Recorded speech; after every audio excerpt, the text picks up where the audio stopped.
This episode is brought to you by Yinchi, the new game from Spielworks. Pre-order it now at spielworks.de.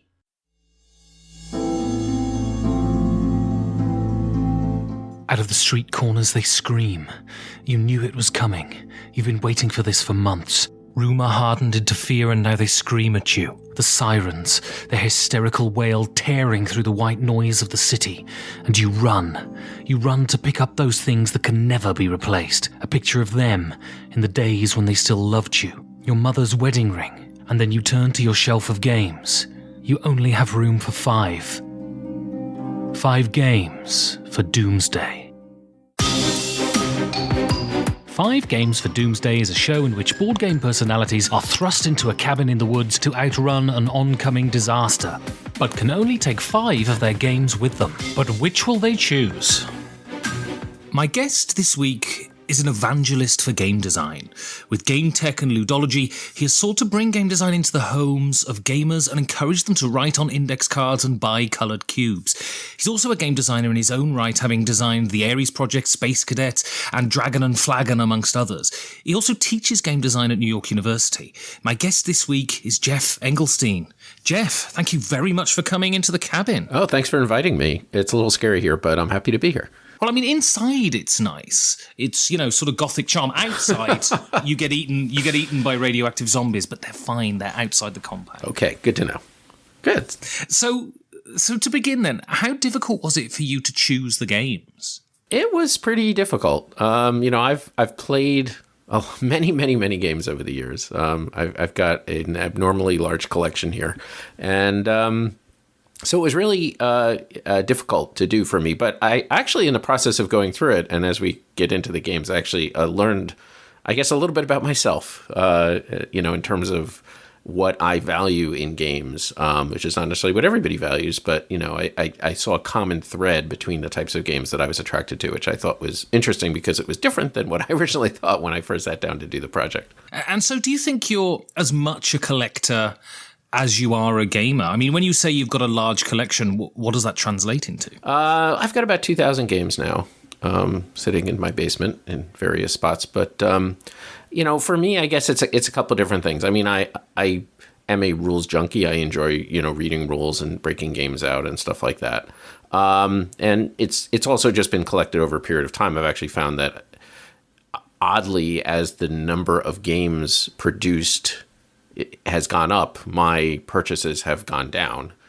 There was a time back when, Eurogames were first coming into the U.S. market back in the late 90s and early 2000s when you could literally own every game that was coming out that was brought over here. And those days obviously are quite far gone. And so I've become a little more selective. And plus with rules and such being available online, it's easier for me to just kind of absorb the essences of games and leave them as rotting husks by the side of the road.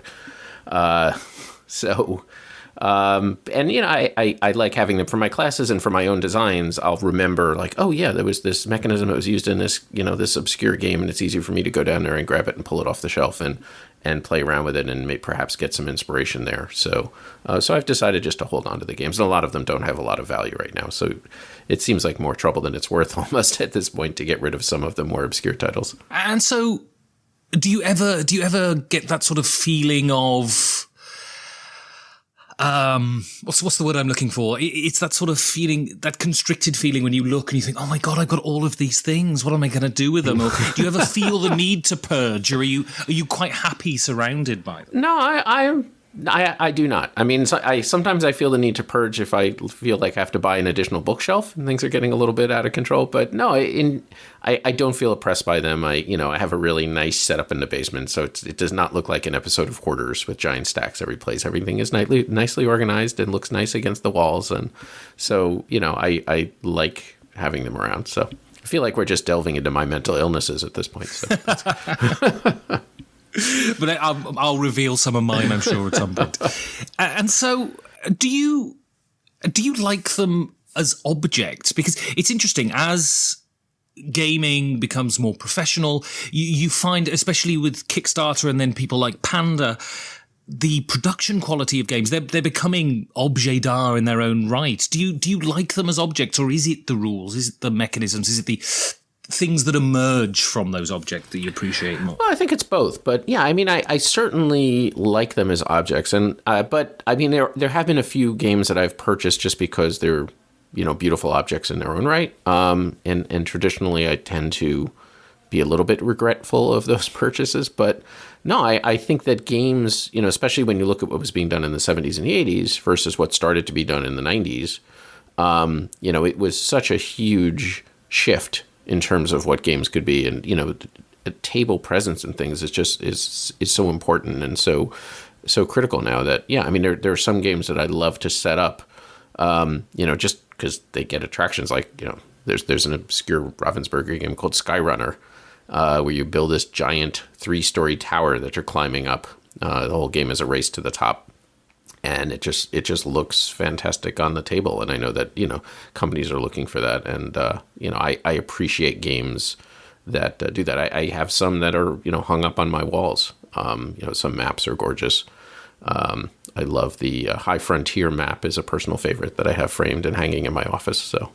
I think that there's definitely a strong element of aesthetic appeal for games. And does the knowledge that you can go to Ludofact, you can go to Panda, and you can get specific custom game pieces relatively easily now, does that affect you when you're thinking about your designs? Not as much, honestly. I think that's... I don't think that that's changed all that much. I mean, you could always do it. I mean, Hasbro and stuff like the bigger companies, Mattel and Milton Bradley, they made some really cool, nifty little gadgets back in the day.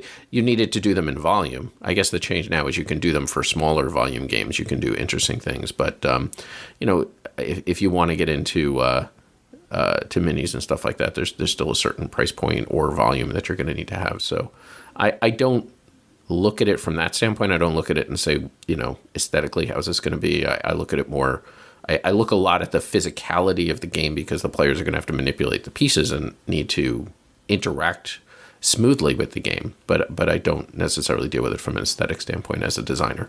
So let's go back to the beginning. And you sent me a bio, and it said that you discovered Avalon Hill games when you were young. How did you discover them, and what attracted you to them? Well, it's sort of a two-part story.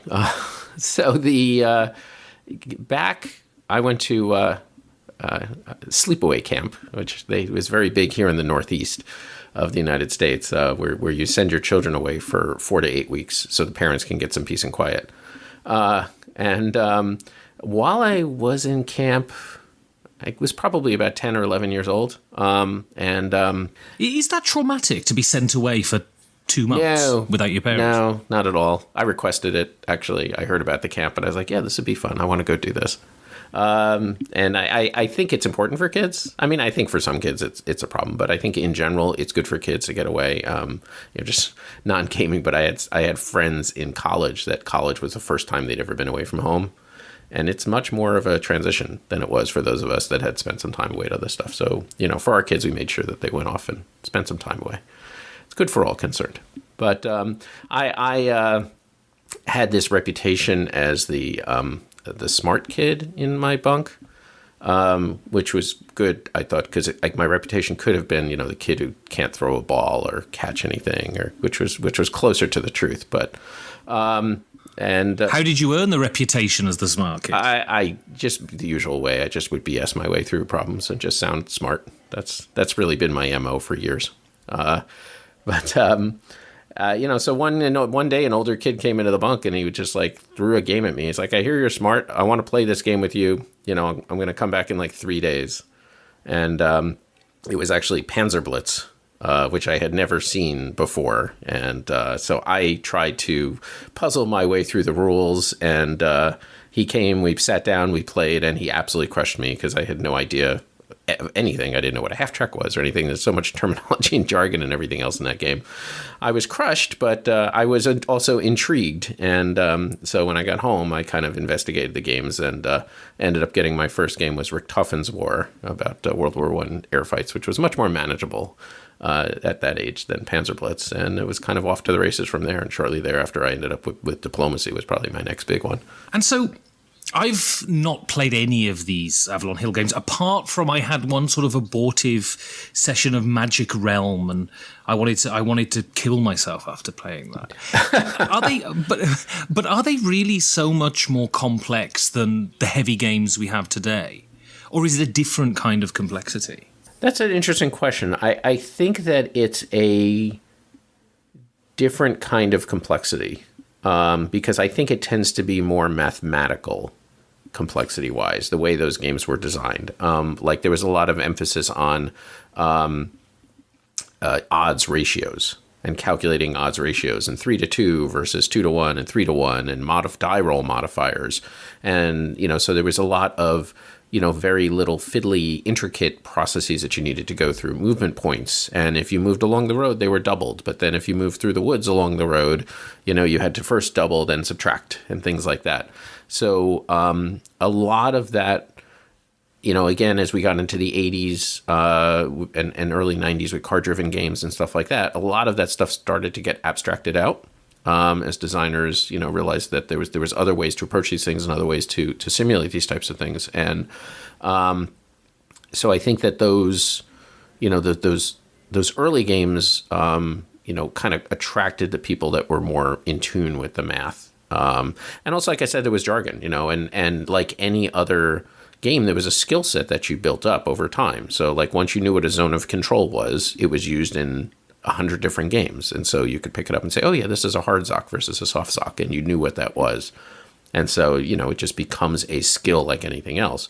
Unfortunately, with war games, it kind of turned into sort of a dead end skill set design wise. They just kept getting more and more complicated until the whole industry sort of collapsed under the weight of these super heavy monster games. And so when you look back on these sort of old Avalon Hill games, do you feel like we've progressed an awful lot, or do you feel like there's things we can learn from them? I think that there was a couple of different things going on with them. I think there's things to learn from every game, and every genre. And I think it's very difficult to, in the large scheme of things, objectively say like game A is better than game B. There's always things that certain games do better. But, I think there was a lot of experimentation in those war games that blossomed into a lot of different areas. You can draw a direct line from the Avalon Hill War games to even like Dungeons and Dragons or games like that, that started as sort of miniature tactical rules. And that was the emphasis was on the tactical battles and stuff like that. But some of the basic concepts, like even being able to move all your pieces on a turn, that was like everyone was just so used to chess and checkers or whatever, where you just moved one piece on your turn. And this innovation in war games in the 60s, that was a big thing they always used to advertise, is you get to move all your pieces on your turn, not just one. And what does that mean? And then you say, well, maybe, maybe you don't move all your pieces, but maybe you can move some of your pieces and give the players, sort of an additional level of choice.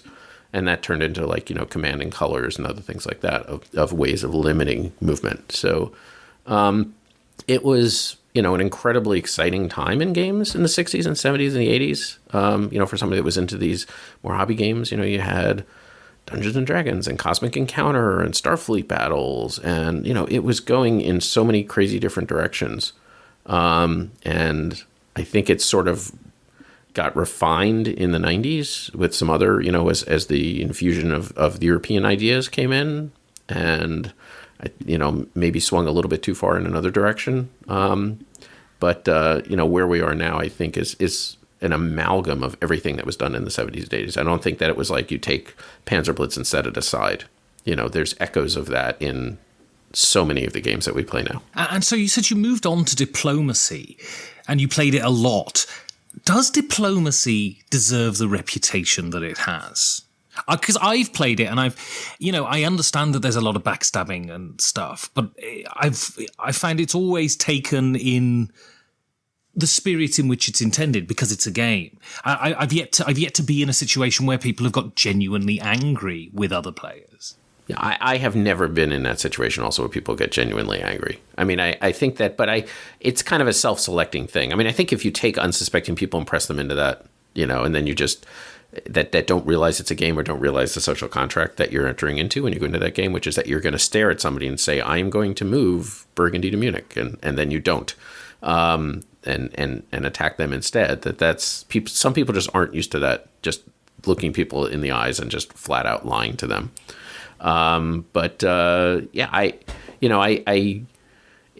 It adds so much other on a whole other level to just the tactics of moving on the board, and the tactics of moving on the board have a lot of depth to them. I mean, that's one thing that people don't realize when they first start playing diplomacy because it seems so simple. But there's a lot of fun little tactical maneuvers that you can do that will help offset some of the diplomatic efforts. But if you're not, on top of the diplomacy part of it, ultimately, all the great tactics in the world are not going to save you.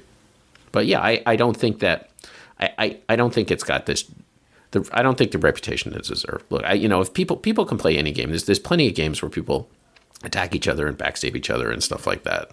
You just have to know that that's what you're getting into, and know the people that you're playing. I mean, I always like playing game concierge when we have guests over, and there's some people I would not play diplomacy with. I just know that it would not be their cup of tea. And so you sort of have there's basically two check boxes that people of a certain age, they either check one or the other when you talk about their gaming origins, and it's either Avalon Hill War Games or Red Box D&D. I hear that an awful lot, and it seems that you've done both. How significant do you think D&D is to gaming? And do you think we'd be where we are now without it? I think D&D was hugely significant. And by the way, I was introduced to D&D at Sleepaway Camp as well. So there's another check mark in the favor of camp. But no, Ryan and I, my first co-host on Ludology, we did a list. We listed what we thought were the most innovative games, or the most influential games of before the year 2000. I think we actually restricted ourselves to the 20th century. So the most influential games of the 20th century from 1900 to 1999. And then after we had the whole list, which we just did chronologically, we each went back and selected what we thought was the most influential game of that 100-year period, which, included diplomacy and Scrabble and Monopoly and, Risk and, a lot of really, really classic games that we still play today. But both of us independently put at the top of our list Dungeons and Dragons as the most influential game. And I will still stand by that. I think the stuff that came out of that, and it was an amalgam of stuff that was floating around, but the idea of the storytelling aspects coupled with, leveling up and hit points and critical hits. And, there was so much stuff that comes out of that. The idea of classes, fighters and mages, and the fact that, wizards are weak and don't have many hit points, but they're really powerful. That all, so many tropes, so many stereotypes, so many mechanisms all came out of Dungeons and Dragons. I don't see how you can't say that, maybe not the most influential like Ryan and I said, but certainly incredibly influential on the gamescape. Would it have happened, if Mr. Gygax hadn't sat down and Arneson hadn't sat down and done it and come out with that game? I think somebody would have done it, just like I think somebody would have come up with relatively if Einstein hadn't sat down and write down the equations. They just happened to be the first ones that did it. So your first game is a classic and a really old one, and this is Go. Now, I'm completely intimidated by Go, yet everyone says to me to learn how to play is relatively simple.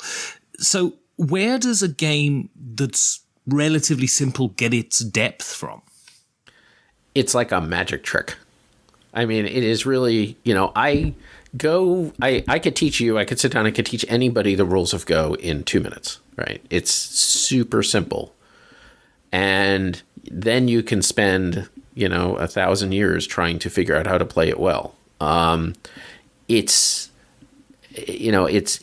just the combinatorics, and we'll get more into this later with some of my other picks, I guess. But the state space of the game is just so huge. You're just this blank board with 360 spaces, And so over the first 4 moves, there's, a million possible games or something like that. There's just such a huge space to explore.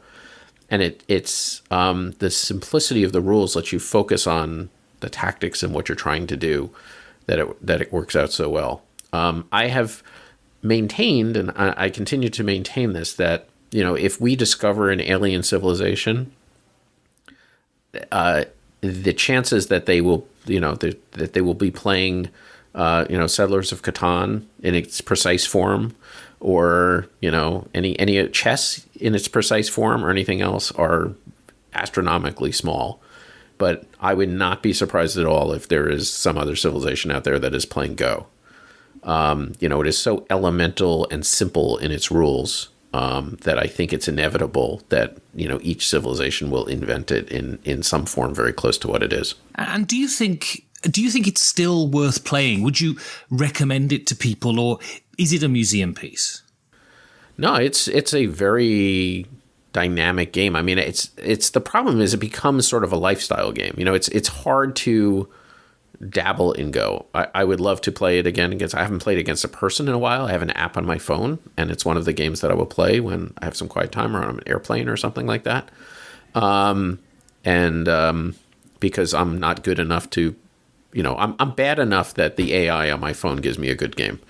So that's for all of the years that I've played, it's not, the problem is that, the sort of the mentality that we're in these days is it's disposable games, right? I mean, there are some that are even specifically meant to be disposable, but people sit, and I am as guilty as anybody else. We play a game once or twice or 3 times, and we want to get everything out of it in those, those plays. And Go, you're going to have to play it 20 or 50 times before you have a handle on what the heck is going on. I mean, I played it for a year before, and then all of a sudden, like, something clicked in my head, and I just started to see it in a different way. I started to see the way that when you put a stone down, it exerted force and these invisible energy waves and tendrils around different parts of the board and stuff like that. And it just took me enough plays to get to that point. And I don't think that most gamers are gonna, the most people that are social gamers that are going game clubs, that's not the experience that they're looking for, where they have to spend that much time with a game to make it work. There are people, there's still tons of people that play chess and things like that, and they want to sit down and focus, and they want to play one game over and over again. I know people that do it with miniatures games. They'll play War Machine or Warhammer, and that's their game. And those are the personalities that are going to be attracted to a game like Go. I personally feel like I have not had the opportunity to get into it as depth as I would like to, in spite of the fact that in my late teens and early 20s, I did play Go competitively. I was in the American Go Association and played in tournaments and stuff like that. But I would love, if I was locked up in a cabin, to have the opportunity to really attempt to explore and master a single game like this. Chess, you've mentioned chess alongside, they're the two sort of pillars, sort of ancient games that are still being played. Yet chess is a cultural touchstone for us in the West, and everyone sort of understands basically chess. And Go is reasonably obscure. Do you think that's just an accident of geography, or is there something else involved in that? No, I think it's just cultural. I think that's, parents hand down to their kids the games that they were taught. That's why Monopoly is so popular and still so taught, just because that's, those are the games that their parents grew up playing and their parents before them, and it just takes, time for that to change. I discovered Go because I was interested in Go, and I was also on the chess team, and I was not that great on the chess team, and so I tried to bring in games that no one else on the team knew but me, so that I would be better than them at those. So, I think that that's just an accident of geography and the way that things got passed down. So I want to go on and talk about your broadcasting work, what you do. So you said earlier that you were around in the 90s when this first influx of Euro games came into the US. How important do you think that was, not just in the development of game design, but the development of gamers and people who are interested in these sorts of things? I think it was hugely important. The games that were the hobby game market in the US was trending towards, more complexity. It was still, a lot of fantasy stuff. It was still, D&D offshoots and war game offshoots and stuff like that. It was not games that were really getting into the public consciousness or were simple. They were getting more complicated. That was the design trend. And, when, Catan and a lot of the Knizia games and El Grande, and, when those games started coming into the U.S., it just opened up people's minds to what a game could be. They had such a different approach to what was happening. These were not games that were 3 hours long, like Risk or Monopoly or Diplomacy, which was 8 hours long, right? These were games which were, very, for most of the time were like 45 to 60 minutes. Nobody was getting eliminated. They were focused on trading, negotiating. It was just a whole different aspect. So it really landed, at least in our circles who were playing a lot of games, landed like a thunderbolt in terms of what was possible. Was there a sense that you could, I guess, because I've spoken to other people and they say the thing that attracted them to Avalon Hill games was they felt that it was an adult pursuit. It wasn't like, Snakes and Ladders or whatever. Do you feel that something about these new Euro games was you could do something that felt like a mature adult pursuit, but it didn't take an entire weekend to do it? I think there was a combination of that. I think it was that. I think, but also what you mentioned too earlier, the aesthetics of it were different, right? Here is something that doesn't look like a kid's game on the table. There was very large pieces of wood, and they were, gorgeous pieces. It just had a different feel from, if you look at some of the games in the 70s and 80s, they look like garbage. They're just these really super cheap. Some of the things you actually had to cut out the pieces yourself with the scissors. It was more like an arts and crafts project, right? So, yeah, it had more of that presence of, here's something that people would do. I think that there was always elements of that, though. Even, you go back into the 60s and 70s, you had games like Acquire. There was attempts to do this. There was the 3M games, which were an attempt to be adult games, right? That were not like Panzerblitz, right? They were games you could finish, and Saxon was just sort of a master of that genre. But it never really caught on as much. I think that sociologically, when those games hit, I think that gaming in general had I think that it had a better reputation, or maybe not better reputation, but I think that, so much of us grew up in the 70s and 80s, and gaming was getting bigger, and then video games started to get big, right?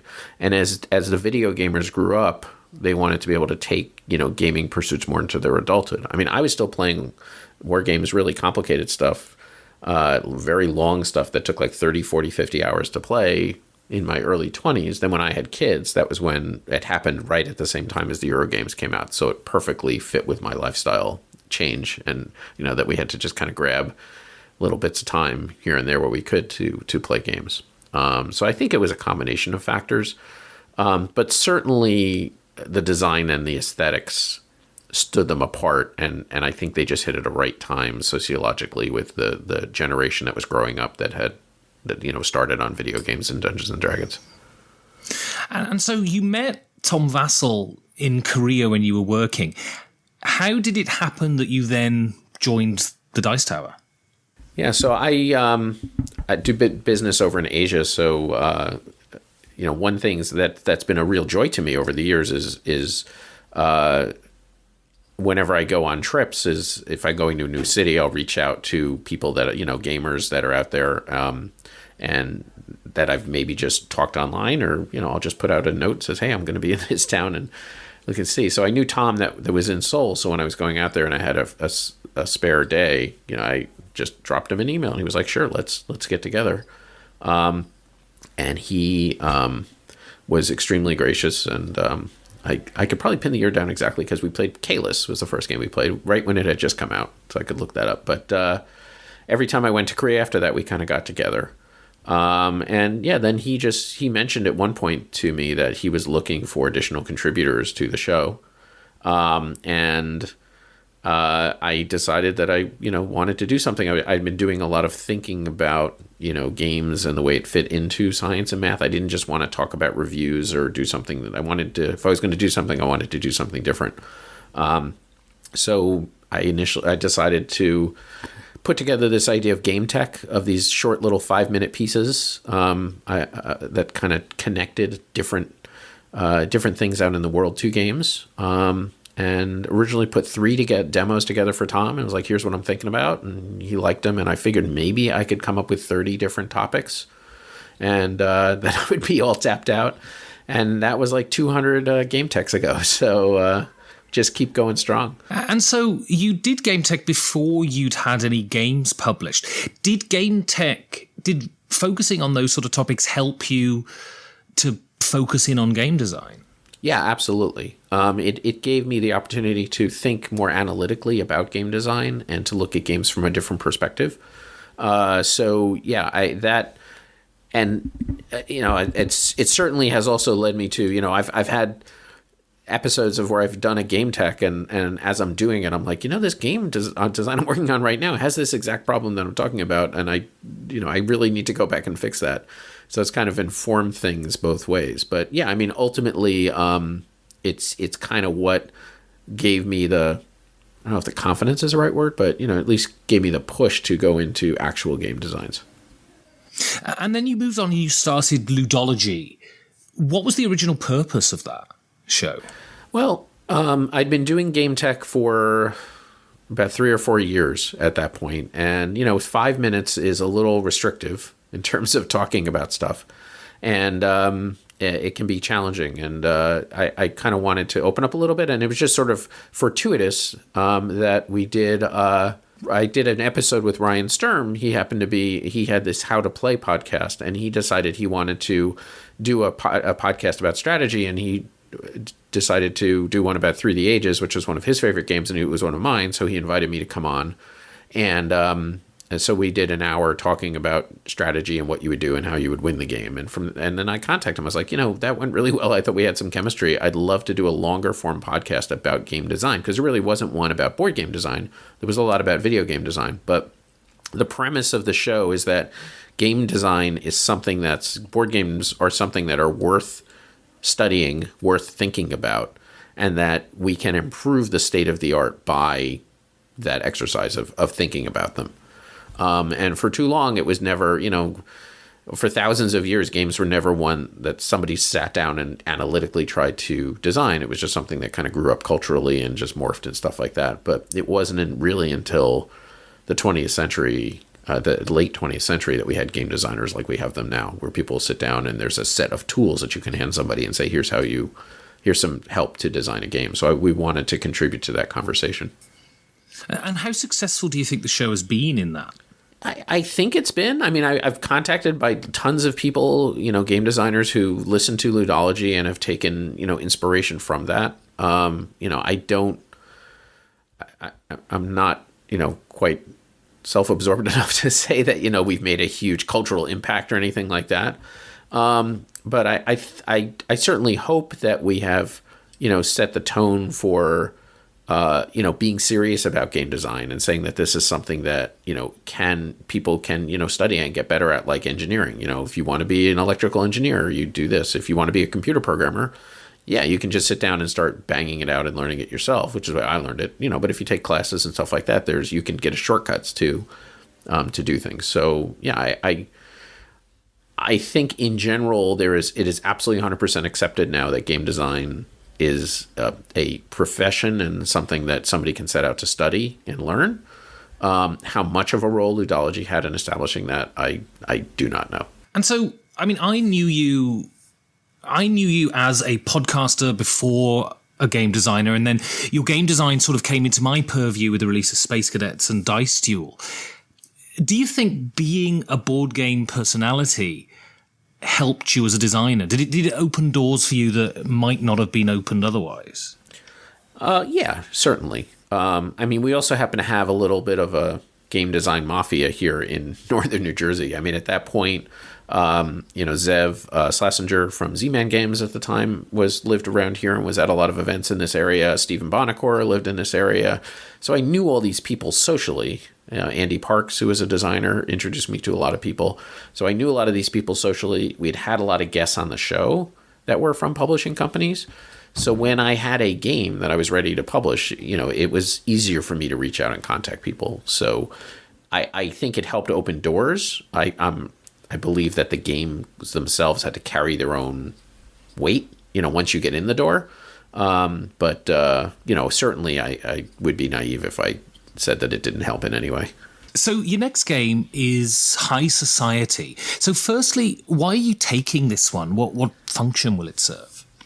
Well, first, there's certainly, it's just from a personal standpoint, it's got a special place in my life. And it was like the first Euro game I think that we got. I was at an Origins a while, many, many years ago, and an importer of German games had a version of that. And that was, again, a game that opened my eyes to auctions and what could be done in that area. And Knizia at that time was such a master of auctions between High Society and Ra and Medici, and those all came out around the same area.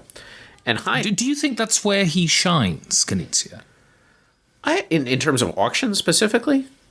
Yeah, is that the strongest part of his oeuvre? I think the strongest part of his design aesthetic is being able to come up with a small twist that changes everything, which I've tried to do in my designs and have completely failed. I always feel like my stuff is so ponderous compared to his stuff. I mean, one of the concepts in Go is your groups, and as you play, it's supposed to be light. Everything's supposed to feel light and airy, right? And Go itself as a game feels that way, that it's so simple and just kind of builds on that. And I feel that Knizia's work is the same way. I feel his work is very light and airy. And High Society epitomizes that in that it's got, two very interesting twists. I mean, the game itself is very simple. You're putting out numbers from 1 to 10 and you're bidding on them, right? Okay, so that seems kind of, mathematical and not super interesting. But he's got it that the person that spends the most money to acquire their objects is out of the game, can't possibly win. And that simple little twist adds so much to the game. That's the whole game is kind of around emphasizing that rule. Then the other little twist is that when you bid, you have a hand of monetary value cards in your hand and you play them out. And if the bid comes back around to you, you can only add cards from your hand. You can't make change with cards that you've already played on the table. So your low denomination, your 1s and 2s and 3s that you have in your hand are extremely valuable because those are the ones that let you just increase your bid just a teeny amount. And so two very, very simple concepts, and they just make the game. And I've played the game hundreds of times with different groups, and it's one of the ones that when we have groups over that they've never played a game like this before, they only played Monopoly and Sorry, that's one of the first ones that I bring out on the table is High Society. And I just think it captures that. And you can look to all of his key designs, and I think that they emphasize that. You look at Lost Cities, right? And that idea that the first card that you play in a sequence puts you in a negative scoring situation. That's the little twist on that game. And that's great. That's all it takes to turn a simple, basic, boring game into just a fascinating game.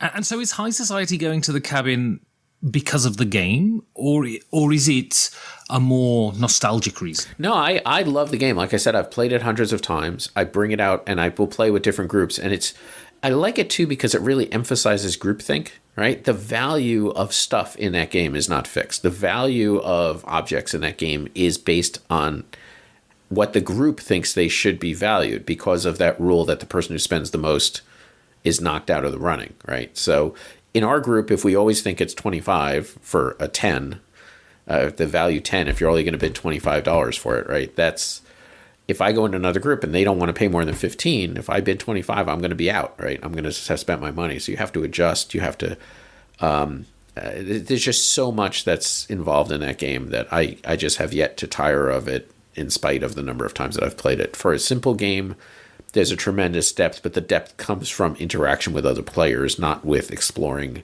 the mechanisms like in Go. It seems that Knizia's having something of a renaissance in the last couple of years. Are you happy about that? Do you think, because when I got into gaming at sort of 2012, that was a time when Knizia wasn't having a huge amount of success. So I spent a number of years hearing people talk about him and not really getting it until I went back and played some of his designs. Do you think he's still a good thing for the industry? I don't think he's a negative thing for the industry. But I honestly, I have not played as much of his newer designs, just because of the sheer volume of stuff that's out there. If he had a new game that came out and everybody was raving over it, I would certainly be there. I think that he benefited in his early efforts, both from, having some brilliant designs, but also because of the number of games that were coming out. He was very prolific, still is very prolific. And that meant in, 1998 that a large percentage of the new games that are coming out were from Knizia. So he just was very dominant. And then just over time, that dominance has kind of faded away.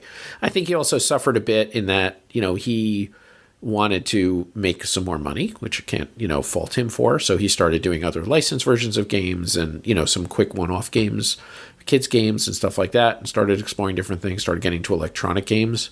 So I think he got a little bit away from his roots.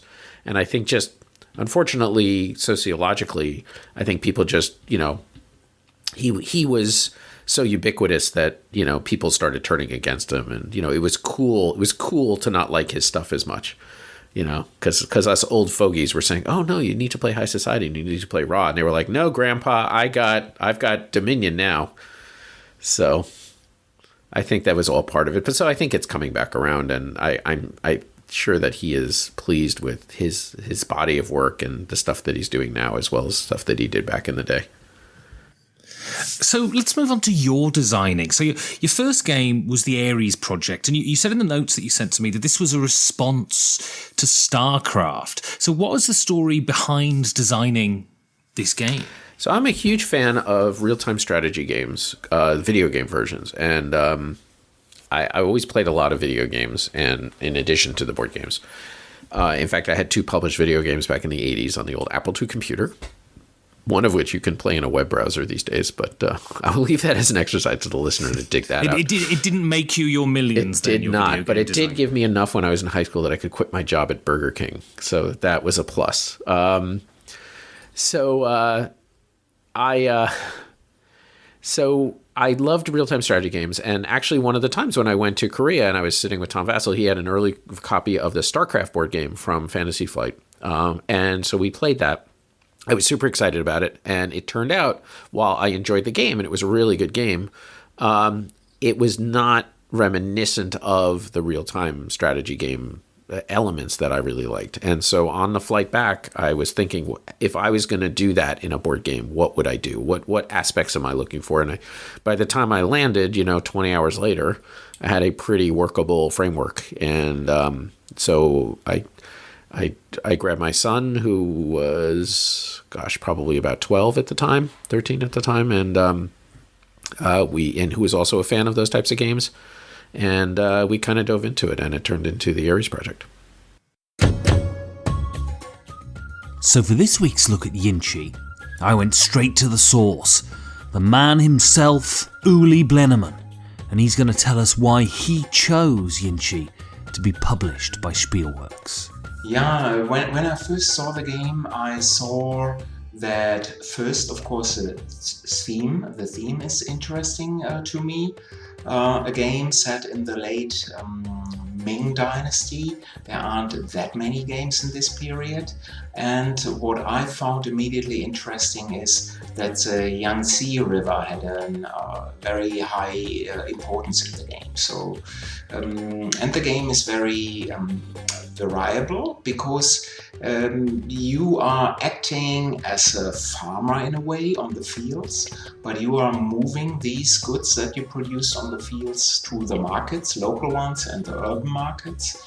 Then you produce in early factories some real goods out of this stuff, these raw materials, and finally you have to deliver these goods from the factories to the coast where ships are already waiting. So there's a lot going on, but in a very elegant way. I think it's very much a Spielworks game, because it's definitely not your standard fare.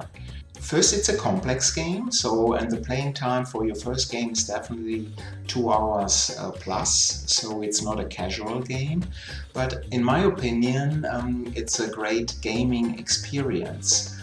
I think the most innovative thing is how the game uses actions. You are having 6 actions a turn, and you are getting 3 cards a turn. And with these 3 cards, you are doing exactly 6 actions, 3 fortune actions and 3 worker actions.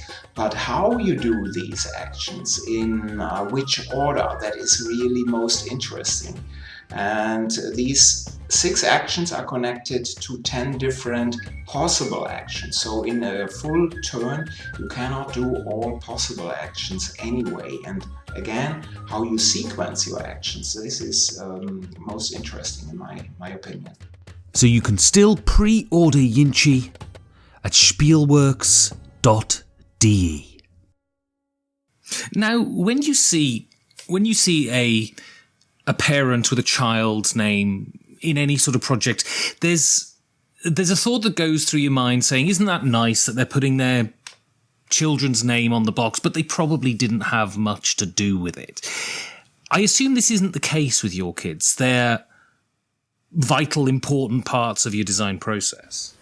Yes. We did a lot of, it was not like just they were tangentially involved. All the games I did with my kids, so starting with Ares and Space Cadets and Dice Duel and everything else, they were intimately involved in the nuts and bolts of it.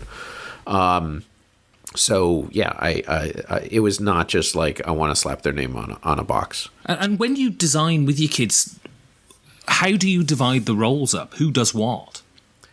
Well, with Space Cadets, it was easy because it's a series of mini games. So we kind of divvied up the mini games and let each person do that. But it really was very much collaborative. I wouldn't say that we really kind of sat down and divided up the roles. I mean, it was just a lot of conversation during long car trips and stuff like that, much to my wife's chagrin. We would spend a lot of time just sort of theorizing about stuff as we were driving and talking and stuff like that. So, it wasn't like, one person did the graphic design and one person did this. The closest we came to that was probably in Space Cadets, where like my daughter was in charge of tractor beams and I handled the weapons and stuff like that. What for you is the most important facet to a design? And do you have a sort of core Geoff Englestein intention that you want to satisfy before you can say the game's done? Well, games are never done. They are just published. I will start with that. But, for me, it's, I start with, and when I teach my class, I talk about this. I start with the experience that I want the players to have, the story that I want them to have, right, when they go. And so that's a big part of it for me, is trying to guide the players through the game mechanisms to get the experience that I want them to have. Whether it's joy or tension or paranoia or whatever it is, I have some overriding sort of emotional story that I'm trying to get across. That can be a challenge to do. Also, because I'm doing this in spite of all the time I spend on it, it's still basically a hobby. I mean, I have a real full-time job. I don't need to... I'm not as focused on making games that are super commercial successes, which the publishers don't always want to hear. But I mean, I try to do games that are different, right? I want to try to explore a space that hasn't been done before. So for me personally, that's a really interesting challenge. And so some of my earlier games, and even some of the more recent ones, has been try to take video game ideas and turn them into board games. And, so Ares Project was kind of like that. And,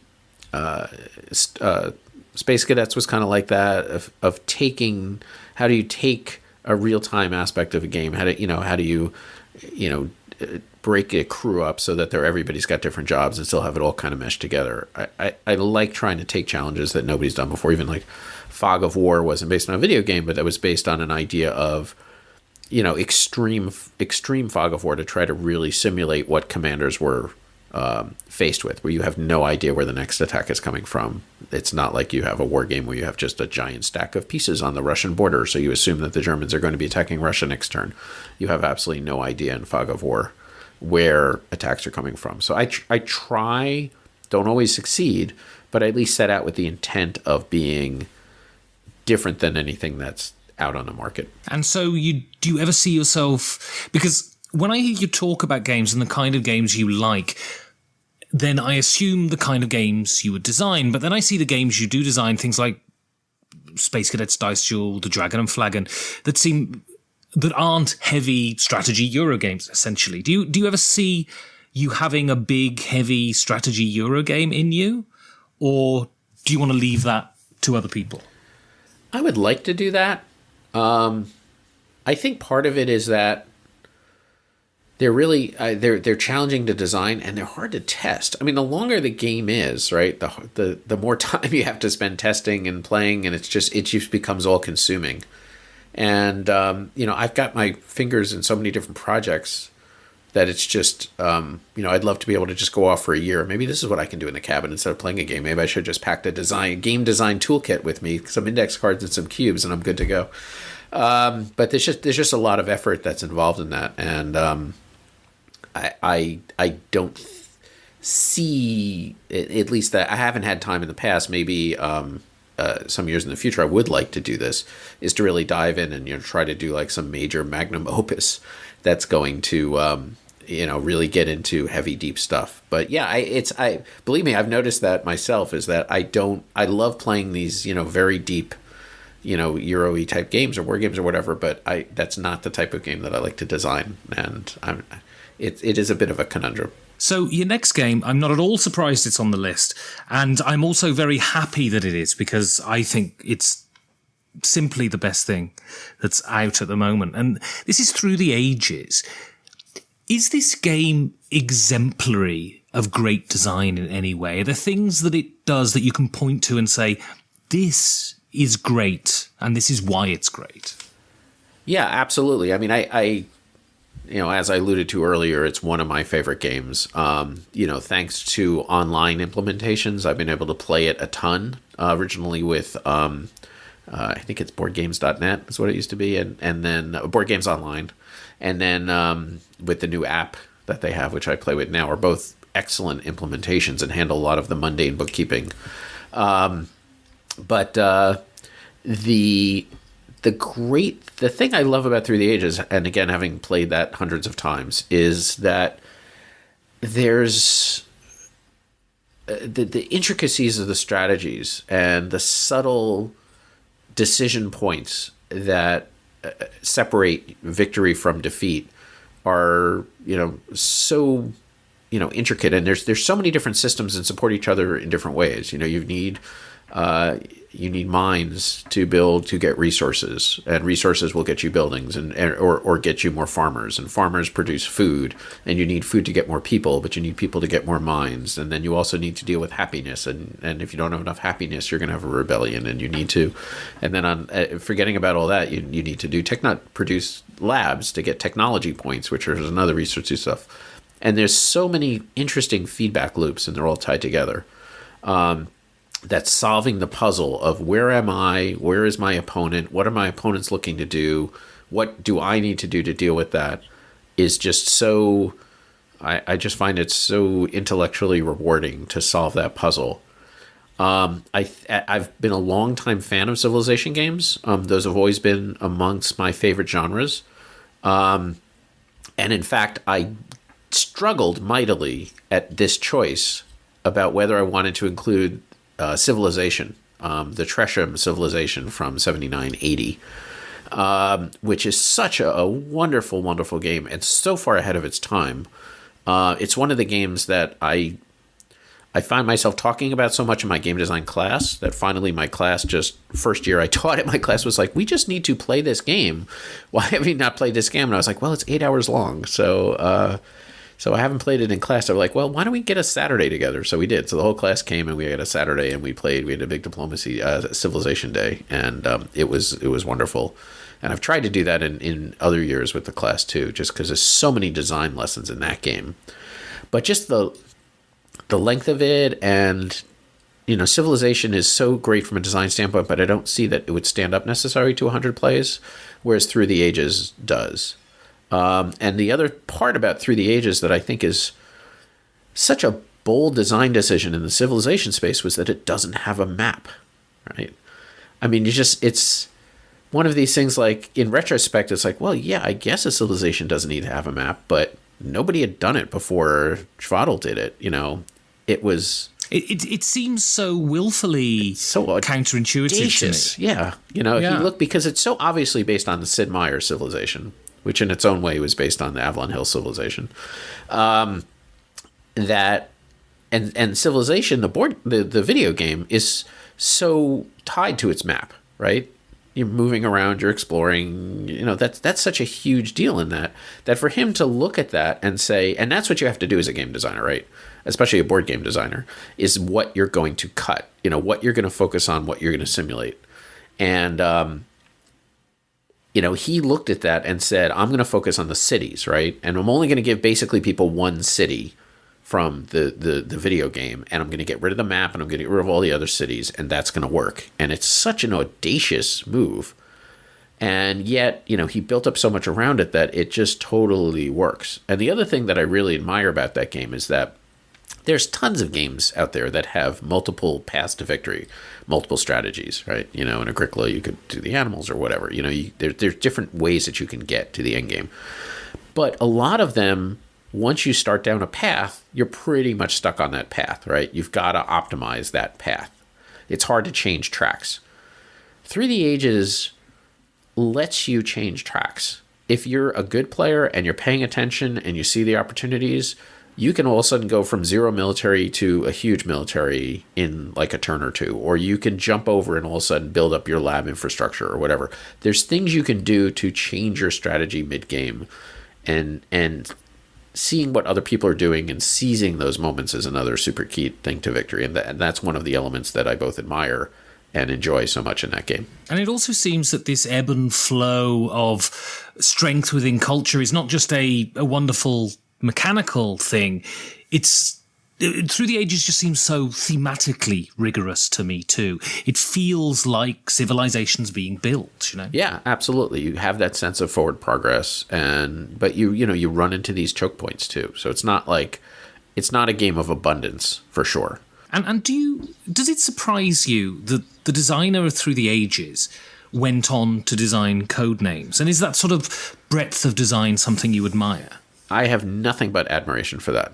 Yeah, I mean, the fact that if you look at his scope of work, it is unbelievable, right? I mean, my games, I do different genres and stuff like that, but, I think they all, there's certain elements, a certain way approach I have. But for him to have done Codenames and Pictomania and Through the Ages and Prophecy and Galaxy Trucker, I mean, it's just astonishing.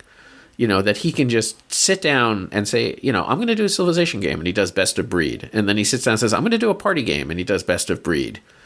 It's almost demoralizing, honestly. I want to go on and talk about game design education, because it seems to me that this is a relatively new discipline within board games. So you teach a game design course at NYU. What do you actually teach? That's a real interesting question. Yeah. Because I have yet really to figure out how to teach board game design. I mean, I think this is, especially because this is a little bit different. This class that I teach is actually, there's a prerequisite. It's intended primarily for people that are majoring in game design. They have a game design MFA and BFA program there. And there's an intro to game design, which I do not teach. And then I am like an elective above that. So theoretically, people already have done like game design, so they're focusing on, okay, now tabletop games. What's special about those as opposed to just, regular game design? They've done prototypes and stuff like that. So I really focus on a couple of different areas. I kind of break it into three categories. So one is what I call the toolkit, where I teach specific mechanisms and specific things to do, like worker placement or deck building or action selection or whatever. We dive into specific mechanics and how you do those and when they're good and when they're bad.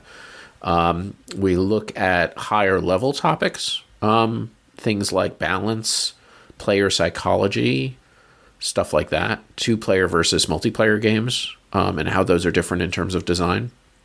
And then we look at genre. So we'll look at kids games, party games, co-op games, and different elements of those. And then they do 3 major game design projects, and we do a lot of time playing their games, playing published games, and sort of critiquing them and looking at them and saying, okay, you've played this board game. How would you improve it? What do you see as the defects? So I'm really trying to get people to think analytically about games, and be able to kind of take them apart to see how they tick, because that I find, at least for me, really helps me put it back together into my own designs. But it's been changing. I mean, it's not an easy thing to teach, right? It's not like, if I'm teaching somebody how to program, I have to teach loops, I have to teach if-then statements, right? There's a series of things, and I can build them up. But games there's so many different approaches that you can take. It's not like I can say, step A, do this, step B, do that, step C, do this, and you're going to get to a game at the end. You're not. There's certain, artistic elements and leaps of faith and things that you have to make. So, I mean, it could be argued that where we are at the moment, there's been no sort of official game design courses offered by universities, and we're doing quite well.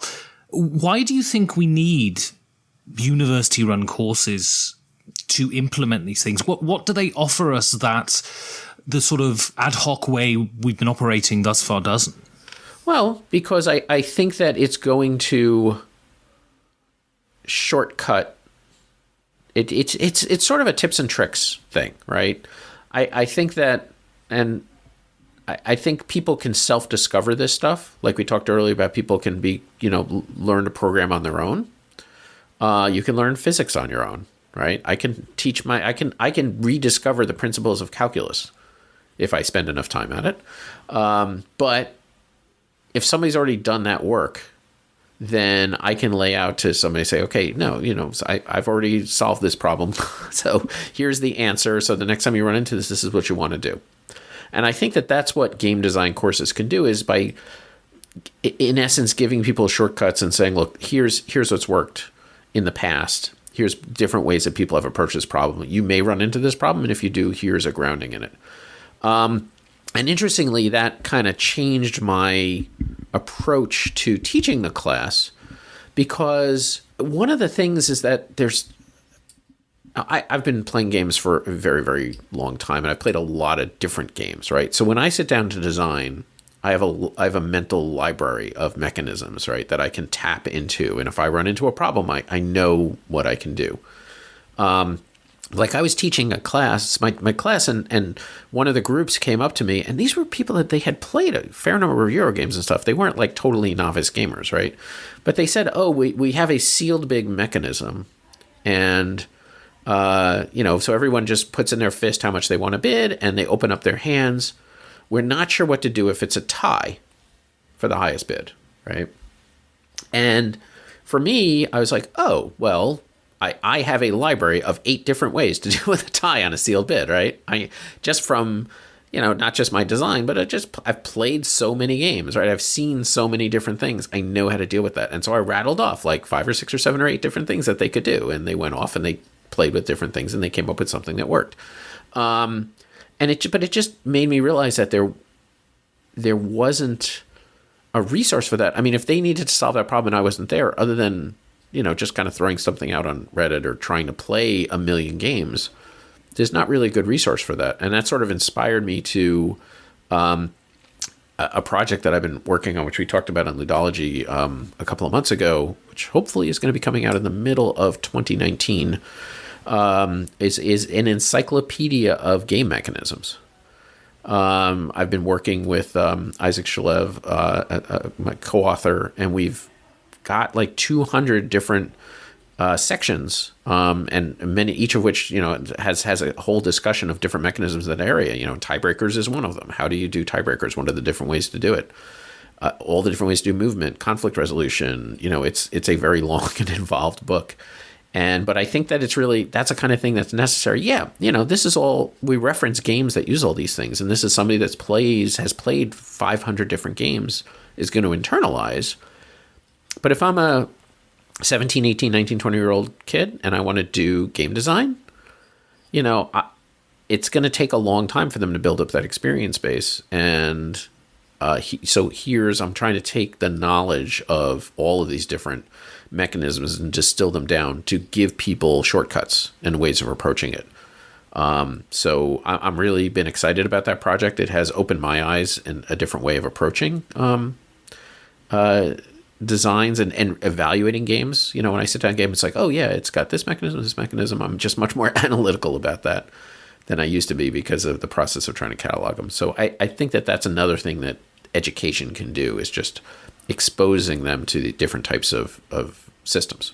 And so would you like to see a day where sort of every university has a course on tabletop game design in the way that computer game design is sort of embedded now within education? I think it would be great. I think it would be neat. I think it would show that game design has arrived in tabletop game design. I mean, the size of the industry is still way, way smaller than video games. I mean, the total size of the board game industry is like $1.5 billion globally, and EA alone is like a $6 billion company, right? It's just total orders of magnitude difference between tabletop games and video games. So, but the one thing I would really love to see in board games that doesn't exist right now is some sort of on-ramp path for new designers.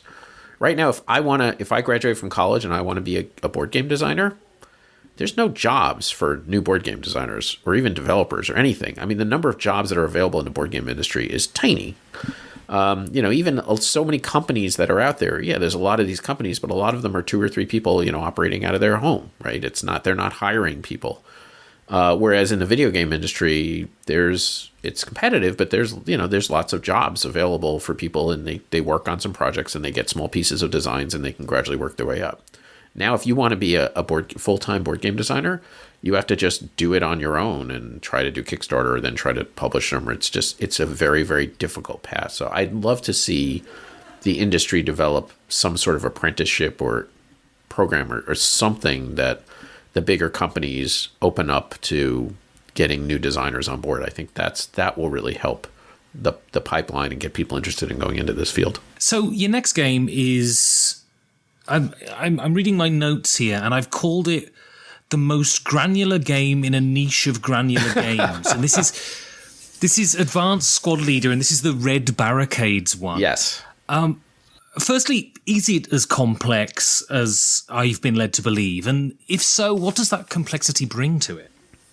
It is, yeah. I mean, the rules are in a 300-page binder, so the pages can be replaced when rules change. The core of ASL is not, I mean, I'd played the original Squad Leader back when it first came out in 79 or 80. And again, that was another game that just dropped in that had so many new ideas. I mean, the fact that you could interrupt somebody else's turn to shoot at somebody as they're running across the street was incredibly novel. And so much more interactive. It wasn't just, war games before were just like when somebody else was taking their turn, you went and had lunch and then you came back and saw what happened.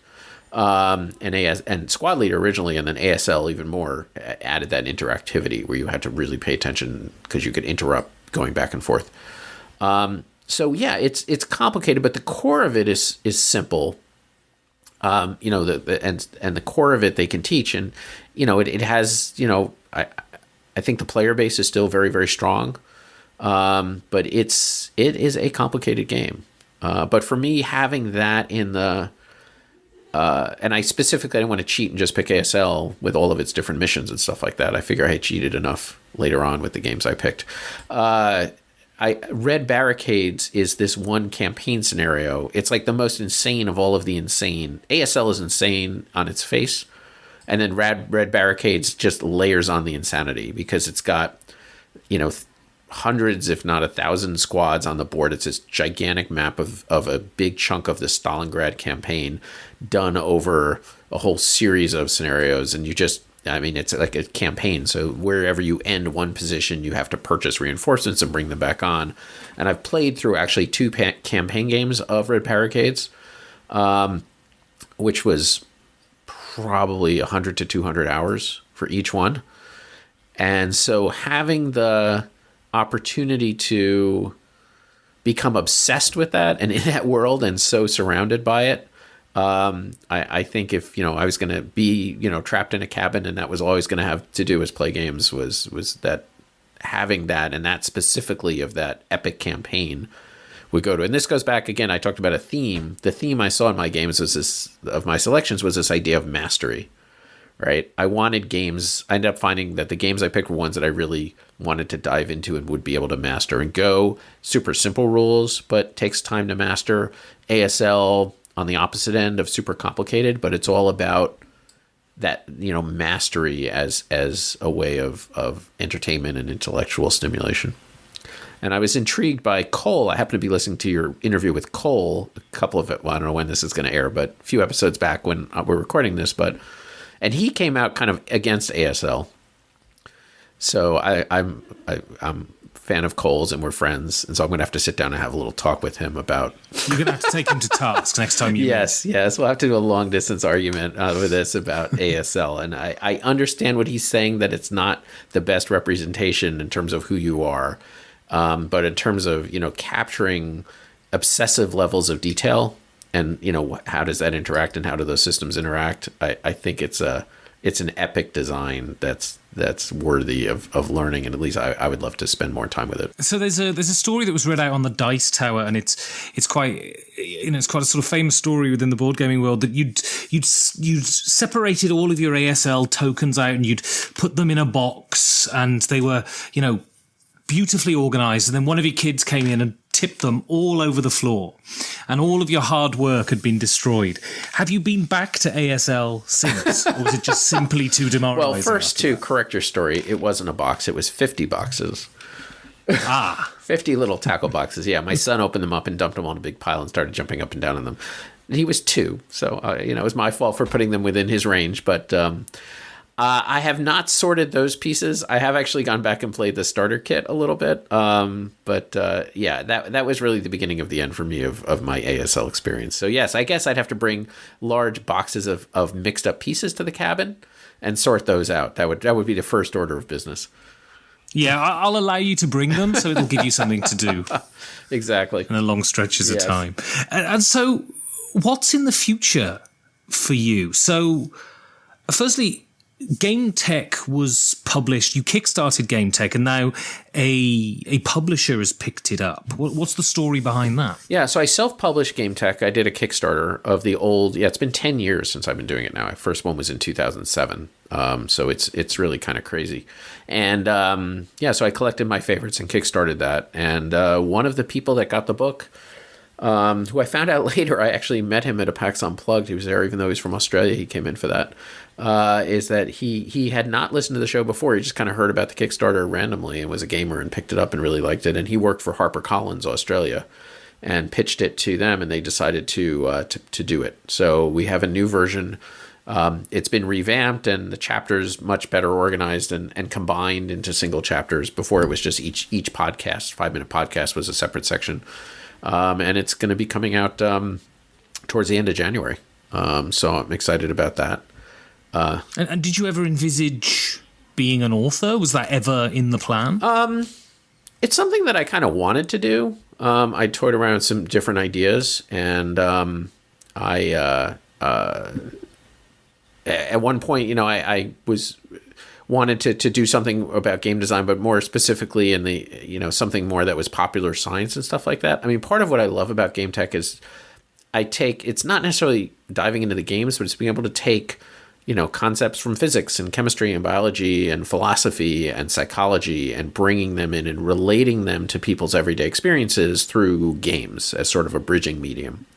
And so I wanted to get into that maybe more as a popular science writer, but I was struggling with whether I wanted to do first a book about loss aversion, which is one of my favorite psychology topics, or something about or just the Game Tech segments and pulling those together. And my wife helpfully was like, well, why don't you do both?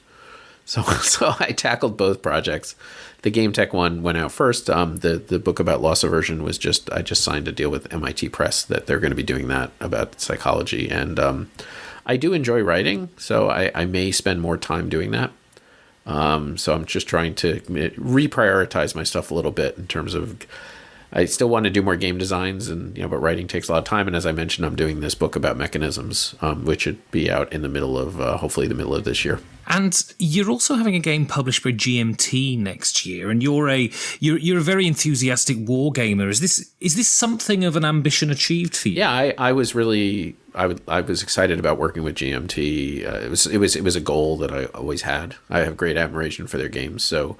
And I also just being able to co-design with Mark Herman, who I'm such a huge fan of his work. He's also a friend of the show. Okay, great. You should listen to Mark's interview. It's very interesting. Okay, I will do that. And so just sort of by happenstance, I just kind of reached out to him, and we both were sort of working. I heard that he was working on a Versailles game as well. So I just kind of reached out to him. I was like, hey, I've got a Versailles game, and maybe we want to collaborate instead of, I don't know if the world is ready for 2 Versailles games. So that was good. And Mark is such, having basically single-handedly reinvented the war game genre with the card-driven games. It's been interesting seeing his work process in terms of realism, in terms of simulation value and versus game value and stuff like that. It's been very gratifying. So I'm excited to have a GMT game. Absolutely. Do you think you'll take those lessons into non-war game design that you learned from Mark? Oh, absolutely. Yeah. I think a lot of the stuff he's shifting. I mean, if you look at his newer games, I mean, he's shifting in a different direction too. I mean, because he did the super grognardiest war games like Pacific War and stuff like that. But then when with We the People, in the card-driven games, which ultimately became Twilight Struggle and all these other games, he took sort of a different tack. And now at Churchill, it's a very it's a non-war gamey war game, and Versailles is very much, other than the theme, is really a Euro game at its core. In terms of area majority is the main mechanism in there. So it's just been interesting to see the way he's evolved, and that you can take these elements of simulation, and again, it's about the experience, right? How's the player feeling as opposed to what you need to simulate, which is kind of what Cole was talking about in terms of ASL, that you don't need to have all that level of detail. But that level of detail to a certain extent can be its own reward in the right circumstances with the right people. So your final pick is a pick that designers often choose on this show. And it's a huge cheat, but yep. I think it promotes good conversation, and that's why we're here, of course. And this is a deck of cards. Yes. What would you have them there for? Would it be as a design aid, or would it be the countless number of games that you could play with? Well, for me, it was the countless number of games. But I think also it's just symbolic of game design and what can be done with it, right? Because here's something, it's 52 pieces. And just think of the limitless things that have been done with that.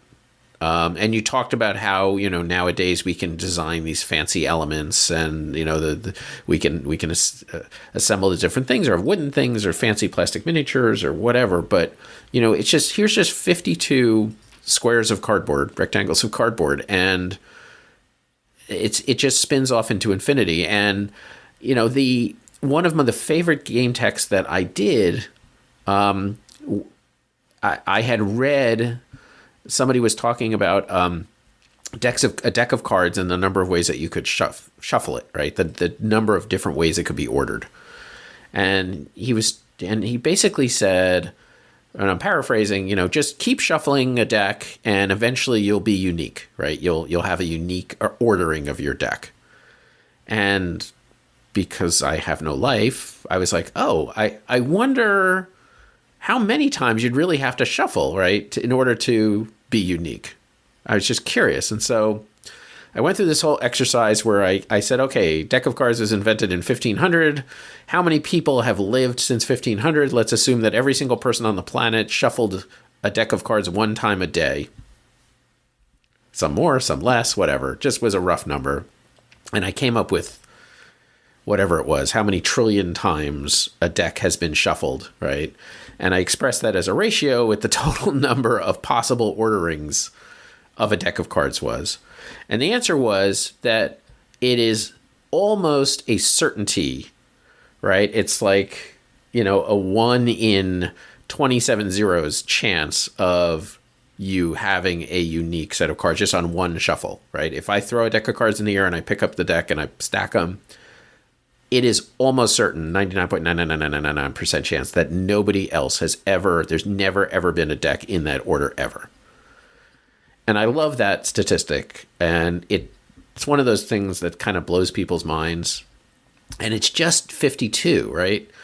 And so that a deck of cards kind of symbolizes to me that limitless possibility, and of games and what games can bring to the table. And so, in addition to just, being able to have so many different types of games that you can play that comes out of it, just the representation of it, of this unlimitless unfolding space, I just find really fascinating.